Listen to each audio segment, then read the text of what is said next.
So thank you for welcoming me here today at GPD.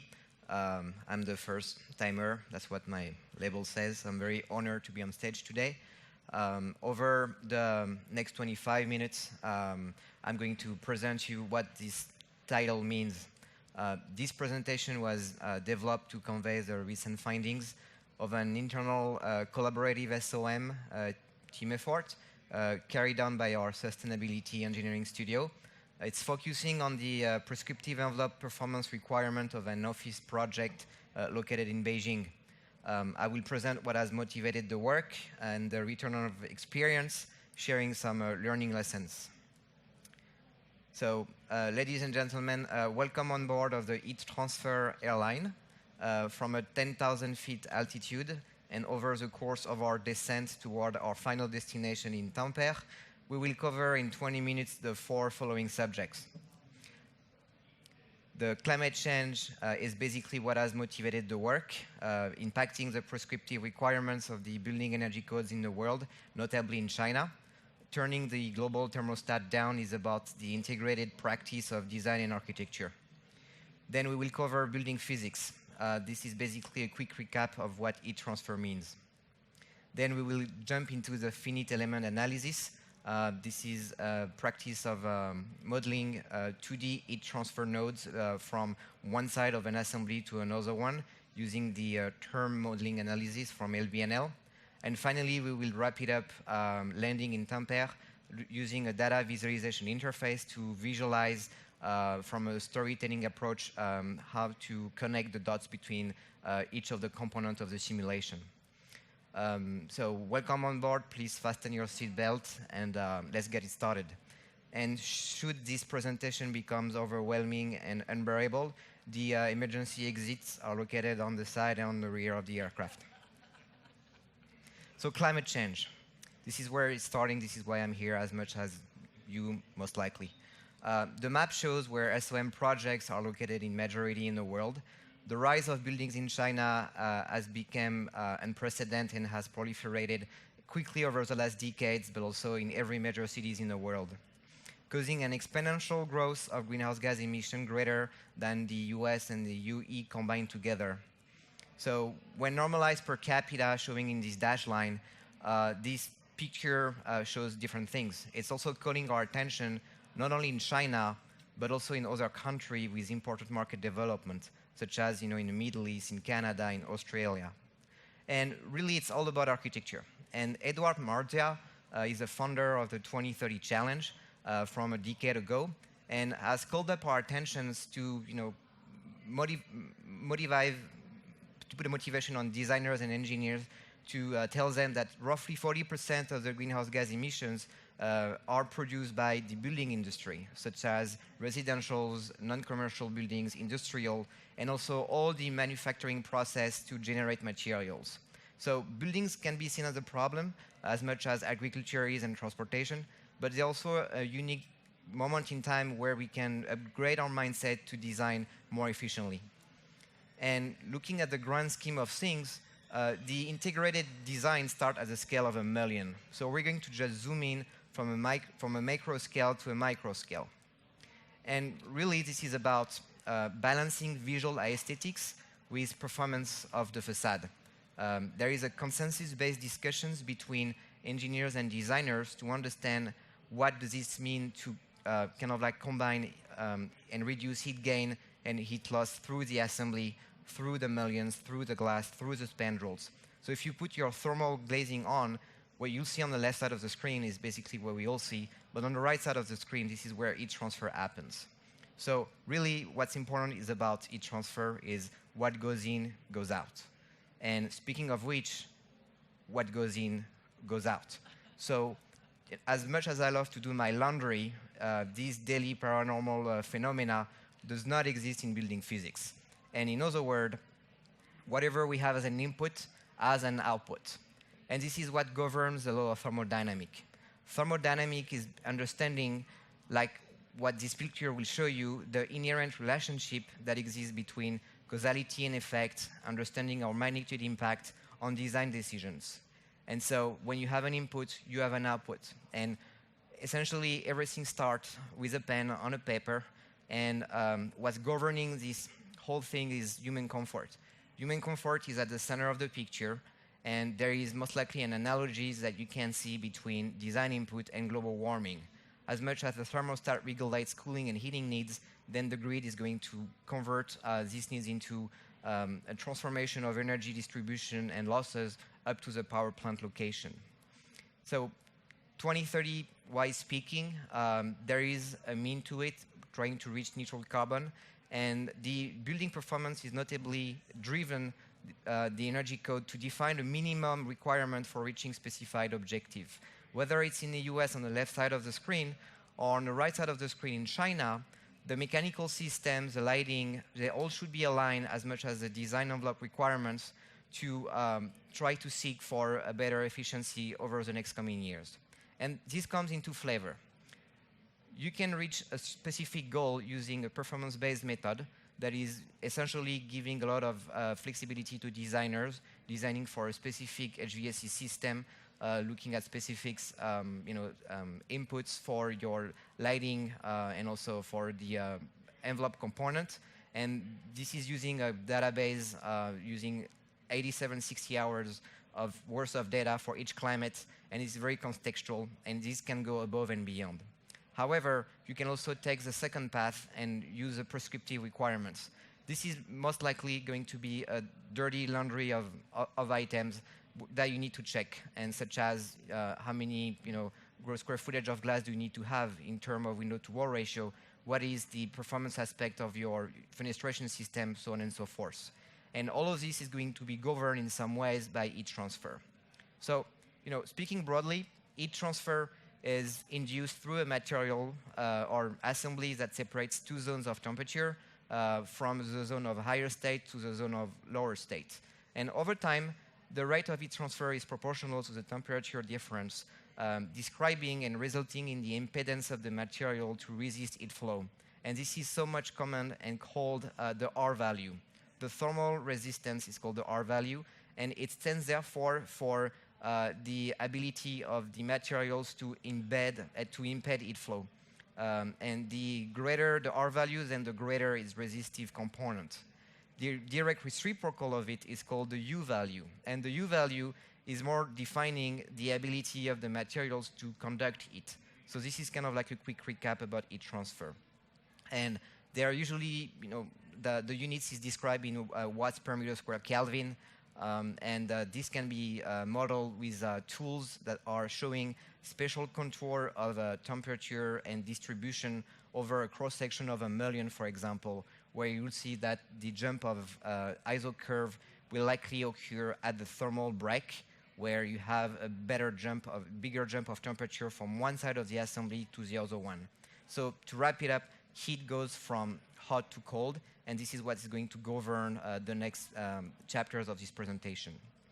So speaking of glass now, because this is also why we're here, when a glazing unit, insulated glazing unit, separate a warm indoor from a cold outdoor, heat flow will be induced through three transfer modes: conduction, convection, and radiation. And conduction will likely occur across the pane of the glass. Convection and conduction will happen within the air cavity, and radiation will just occur through the entire assembly provided by the sun electromagnetic radiation. And the industry has seen quite a bit of progress over the last few decades. We went from a laminated monolithic glass to a laminated glass to a double, triple, even quadruple insulated value. And think about it as the advertisement of having more razor blades on your razor, right? I mean, there is kind of like a tapering effect. It's kind of like following a logarithmic curve where you had more and more and more, but at some point there is so much you can only do. And we're kind of like trending toward using more triple glazing unit, especially in a building located in China. And this is the next chapter. So China and the project that we have is located in Beijing. And the ASHRAE climate zone here is representing different color on the left side of the screen. Beijing is located in a climate zone called 4A. It stands for mixed humid, and it has a cold winter, and it has also a hot summer. So a dual strategy needs to be put in place to try to reduce the solar heat gain and also the heat loss from the indoor to the outdoor. And really, these graphs here shows the heating degree day and cooling degree day. The blue vertical stack diagram shows the number of days that are below a specific temperature, calling for insulation, because this is mainly what the building is going to be into specific demand, heating demand especially. If I was to compare against another climate, Baltimore would be sort of like the closest peer I could have found online, just to put things back into perspective. So we're going to zoom in now into the Beijing city, and going to show you on the right side of the screen how China is dividing, as much as ASHRAE does, the separate climate zones. It comes in different flavor as well. Beijing belongs to a cold climate zone in China, and what you can see on the left side of the screen sort of like describes how the increasing requirement for energy conservation have resulted in greater consideration of the effect windows that have on the overall heat loss of a building. On the right side of the screen, the ASHRAE classification shows that you can meet a specific U value with more flexibility using a different window-to-wall ratio. As compared to the left side of the screen, from 2009 to 2015 in Beijing, there is quite a bit of a leap, and the increasing requirement went from a 2.0 U value to a 1.6. So it was sort of like a big gap to bridge, and this is calling for a different design mindset and process. So here's a building, and we're going to focus on one of the assembly units of the west facade. So the building is built of different envelope system. There is a double skin wall, and there is also an insulated glazing unit. And we're going to zoom on the insulated glazing unit since it was much more challenging to achieve as compared to the double wall facade.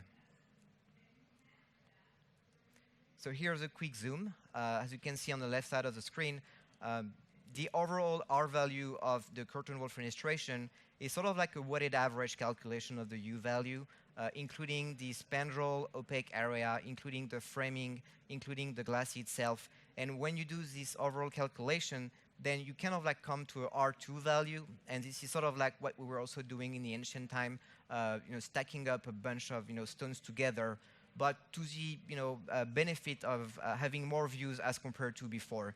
So there is sort of like a sweet point between balancing the views, ensuring that the gravity loads can be addressed by the vertical fenestration system and the seismic shift you can have, and also providing to people more daylight. So as we're making progress, we try to balance aesthetics, we try to balance comfort, and we try to balance energy performance. The conductivity showing on the top right hand of the screen is showing you that aluminum and steel are highly conductive materials as compared to air and any insulation, material wool, mineral wool insulation, or polystyrene. So there is a consensus agreement between where do we need to put the continuous insulation line as compared to where those insulative elements should be located. So I'm not sure if the chairs that you are sitting on have a steel jamb, but if they had steel jamb, you could take with your left hand the steel gem and touch it, and with your right hand you can touch the kind of like plastic covering finishes, and you're going to feel that the steel will likely feel colder. And they actually have the same temperature. It's just that the heat conduction would be fast. Will be like taking your heat from your body quicker to the steel material, and this is what definitely governs conductivity. Conductivity is about transferring heat from one side of a hot zone to a lower zone. The NFRC, also called the National Fenestration Rating Council, has different modeling guidelines, and the procedure assumes that the wall area can be divided into individual components. So we have the frame, we have the edge of the glass, and we have the center of the glass U value. And the mathematic formula over here is essentially describing what I've just said. It's a weighted average calculation of conductive materials and also insulative materials. For example, the project was using a triple glazing unit with a low-heat coating on surface number 2 and number 4. Usually the U value is provided by the glazing manufacturer. And in this case, I wanted to ensure that we also have the capability to model the U value and reproduce this into a numerical procedure. And so the U value was showing a 0.15 BTU per hour square foot Fahrenheit, or also 0.9 watts per meter square Kelvin. And this is using the window LBNL software. Each of the design components of the frame were modeled, and our technical design team provides the detail. We look at them, we work conjointly together to try to understand where is a continuous insulation line, to try to reduce the dew point as much as we can. And we model each of them that are representative of the fenestration system. They are modeled with the Therm software, where you can actually see the spatial contour diagram that illustrates the variation of temperature and heat flux through each of the details, from the vertical jam to the stack joint to the header. And this is where we get into the matter. This may be overwhelming. I'll try to simplify this as much as I can. The left side of the screen is going to represent the National Fenestration Rating Council procedure that essentially just use the edge of glass as a way to understand what is the heat transmission closer to the frame and from 2.5 inches from the frame toward the glass. On the right-hand side of the screen, this is using the Chinese procedure, where the psi value, also called the linear transmittance value, is being figured through a calculation that involves different therm modeling techniques. The idea is that we start with one model, we understand what is a projection of the heat transfer across the entire linear perimeter of the glass, times the height for the area, and we figure with one value what this is like. Then a second model is put together, and this is kind of like a calibrating model, where the frame is just being sandwiched between two perfect insulation materials just to understand what is the heat loss through the frame. And then a third and final step is looking at the center of U value for the glass, not accounting the frame. The last two components are just summed up together and subtracted from the first values that we obtained from the first simulation. And then we can figure what is the psi value, or the linear thermal transmittance that is at the junction of the different material from the glass to the frame. In short, those values are then summarized into a table that is totally overwhelming. So the idea is to push forward to the front end what those values looks like when you do a cell mapping function from the Excel spreadsheet to a color gradient that is much more explanatory. And as you can see, red is bad, green is good. And I was trying to understand where do we have the major heat loss through the frame, and also comparing the NFRC procedure, or the United States ones, against the Chinese procedure driven by the code called the JGJT151. And the idea is that the results came almost very close. There is only a 6% margin difference from one system to the other, which was a guarantee that I could move forward with the study and sort of like jump into the next step, which is the parametric and energy analysis of the curtain wall facade. We also have explored additional studies, carrying it out with the design team. It's a very cold climate, and so the temperature is going to be dropping very much toward closer to 0 degrees Celsius during the winter time. This is showing up here across vertical section of the mullion in a purple color, and the interior zone will show warmer color when we get closer to the set point temperature. The fins, or visual elements, are directly connecting the frame to the shading device, and attention was put together to understand how we can reduce the thermal bridging from the shading device toward the frame to ensure compliance and also thermal resiliency. The building will look like as such. It's made of a curtain wall facade that is designed differently. We have a double wall facade on one side and another triple facade unit on the other one, since the client was looking for thermal comfort on top of energy as a function of the orientation and where the sun radiation were coming from. And speaking of which, the sun radiations and the heat conductions are, can be visualized better through different visuals. So data visualization helped quite a bit. As you may remember, the Chinese code was defining the window-to-wall ratio as a function of how efficient should your facade be. So I took the step of running different components and understanding where is the sweet point as a function of your window-to-wall ratio. And this maybe sounds counterintuitive, but the frame area to glazing ratio brings a penalty to the overall fenestration performance. As you go from the right side of the screen to the left side, then the frame area will likely become bigger and the glazing unit will become smaller. And so there is a sweet point trying to design roughly around 40 to 50% window-to-wall ratio to ensure that we can meet code. And also on the right side of the screen, you'll see that like a glazing area that is too big will likely not make you hit the threshold. So put together, the dashed line, red dashed line at the bottom of the screen represents the compliance level in China as a function of the window-to-wall ratio showing horizontally on this graph. And whichever line crosses this dashed line below is going to be compliant. And this is likely going to call for triple glazing or double Lohi air units to meet the Beijing energy code that was recently revised. And whatever we're doing before with double glazing unit and airfield will not meet code anymore. So this caught up our attention since we had to actually revise the way we design buildings. And finally, the next step was understanding what would happen if I was to model 3 different types of frame, 5 different glazing units, and incrementing it over 15 different window-to-wall ratio. And this would just serve as a primer to understand what database we can use for the next project we would have. So this came up to be 225 simulations that were modeled parametrically with an Excel spreadsheet using some sales mapping function. But once you get the results out, it gets very overwhelming to understand how you're going to visualize those things and through a storytelling approach, drive some conclusions. So using a one-dimension variable, it's extremely simple to see over a stack diagram. A 2-dimension can be seen over a dual axis. And from 3 to 6 dimensions, you could use like a scatter plot with different attributes, but there is a limitation to it. So how do you visualize a 7-dimension and whatever else? Well, the idea is just to introduce parallel coordinates. And parallel coordinates were introduced in the 70s by a PhD mathematician called Alfred Eisenberg.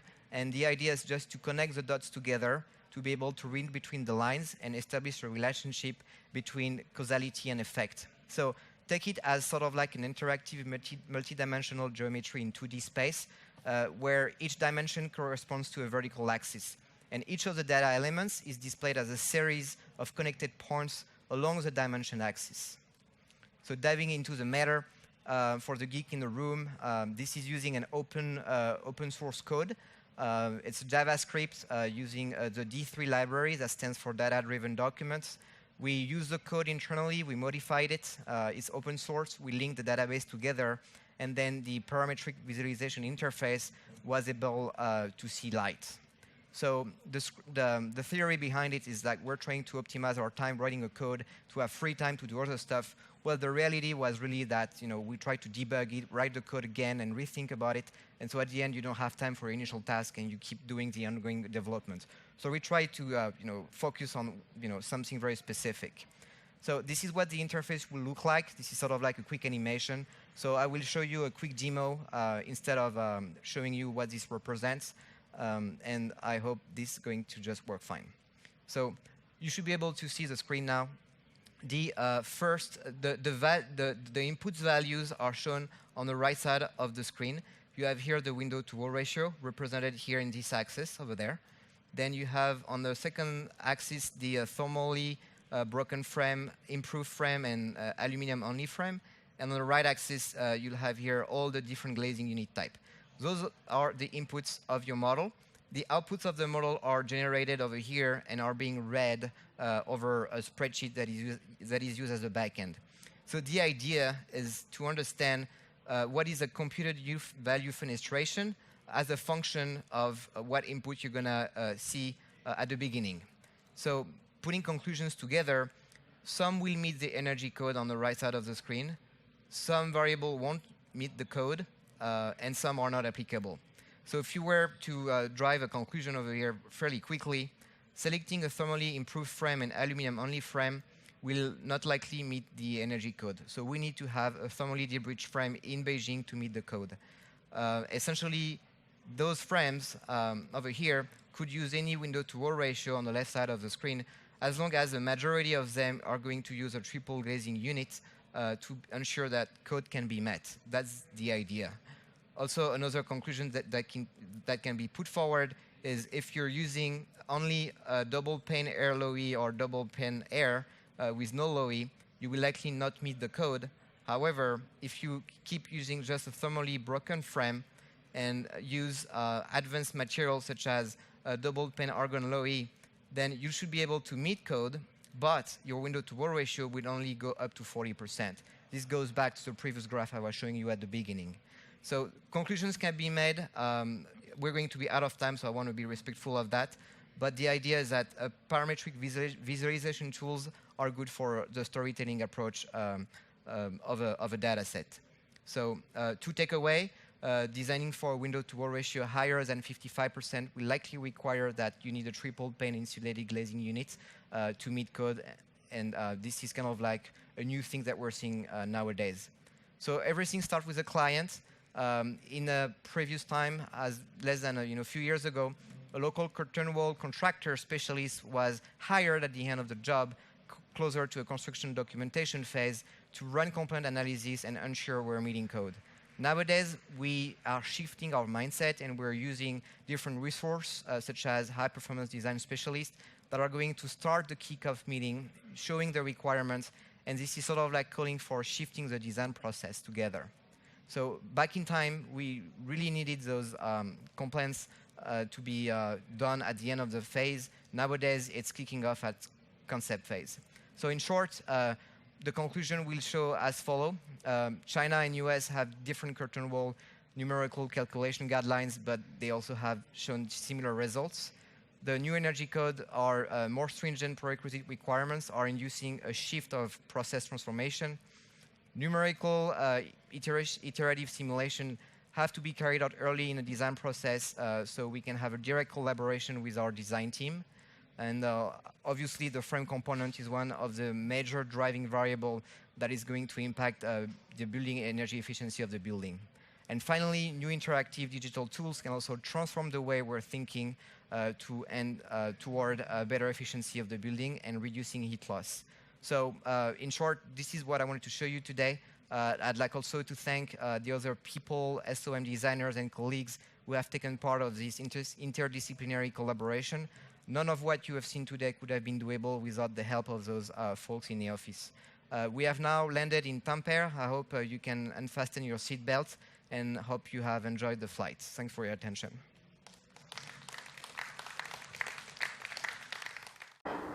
Hi there. Did you like what you just saw? If you did, why don't you like the video, drop us a comment below, and share the video as well, since GPD is all about sharing. And to receive more videos in future, subscribe to this channel and don't forget to click the bell icon. Ciao!